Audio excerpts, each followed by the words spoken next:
সুন্দর সুন্দর।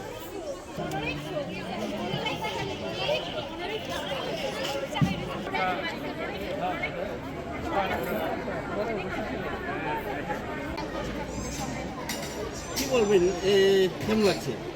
ভালো লাগছে। এখানে লেখক টিম ছিল, যারা সাজিয়েছে তাদের টিম ছিল, সবাই মিলে একটা খুবই ভালো লাগছে। আপনি বলবেন কেমন লাগছে এই এখানে আমরা আমাদের যে বাঙালি জাতির যে সংস্কৃতি এবং আমাদের যে গৌরবের সবচেয়ে বেশি আনন্দের, এবং আমরা যে ভালোভাবে প্রেজেন্ট করতে পেরেছি আমাদের এই যে আপুরা যারা আয়োজন করে, এটাই আমাদের জন্য অনেক